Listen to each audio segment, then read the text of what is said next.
भाजपची काँग्रेस होऊ लागली तर संघ 10 भाजप पक्ष उभा करू शकतो असं विधान ज्येष्ठ अभिनेते शरद पोंक्षे यांनी नागपूरमधल्या एका कार्यक्रमात केलेलं आहे। राष्ट्रीय स्वयंसेवक संघ भाजपची आई असल्याचंही विधान शरद पोंक्षे यांनी केलं आहे। शरद पोंक्षे यांचं हे विधान समोर आलेलं आहे। राष्ट्रीय स्वयंसेवक संघ ही भाजपची आई आहे, पण जर भाजपचा काँग्रेस होत असेल तर संघ असे 10 पक्ष उभे करू शकतो असं विधान शरद पोंक्षे यांनी केलंय। अधिकचे अपडेट घेऊया आपले प्रतिनिधी जितेंद्र शिंगाडे यांच्याकडून। जितेंद्र, शरद पोंक्षे यांचं हे विधान, त्यांचा कॉन्टेक्स्ट काय आहे आणि हे विधान त्यांनी जेव्हा केलं तेव्हा त्याच्या मागची पार्श्वभूमी काय होती?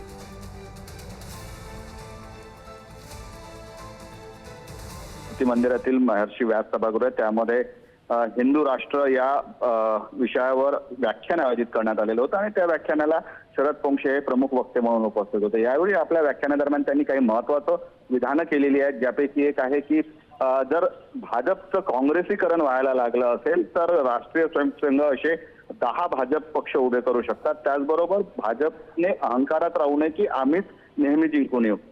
जे शरद पोंक्षे बोललेले आहेत ते कट्टर हिंदुत्ववादी म्हणून ओळखले जातात। त्यांना जे नेहमी जी वक्तव्य असतात ती अनेकदा वादग्रस्त देखील असतात। मात्र नागपुरात येऊन संघाच्या मुख्यालयाच्या कार्यालयात येऊन ते संघाचं गुणगान करत आहेत। पहिली गोष्ट ही त्यातून स्पष्ट होते।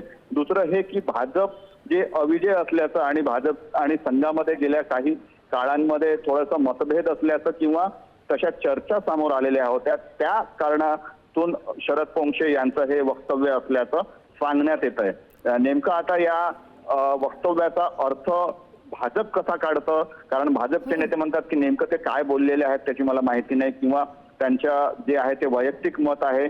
शरद पोंक्षे यांचं हे वैयक्तिक मत असू शकेल, मात्र संघाच्या स्टेजवर येऊन संघाच्या गुणगान करतात आणि भाजपला आरसा दाखवण्याचा हा प्रयत्न आहे का, हा प्रश्न या माध्यमातून उपस्थित होत आहे। नक्कीच जितेंद्र, शरद पोंक्षे यांचं हे जे टायमिंग आहे या टायमिंग बद्दल देखील बोलावं लागेल।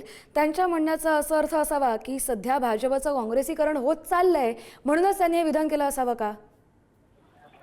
नक्कीच, कारण ज्याप्रमाणे आता काँग्रेसमधून भाजपमध्ये इनकमिंग मोठ्या प्रमाणात झालेले अलीकडच्या काळात आपण पाहिलेले आहे की त्यांच्यावर अगोदर मोठ्या प्रमाणात आरोप झालेले होते। असे अनेक नेते असतील किंवा राजकारणी असतील यांना भाजपमध्ये प्रवेश मिळालेला आणि यावरून भाजपवर टीका देखील मोठ्या प्रमाणात झालेली होती। मात्र आता शरद पोंक्षे यांनी ते खुल्या मंचावरून ते भाष्य केलेलं आहे।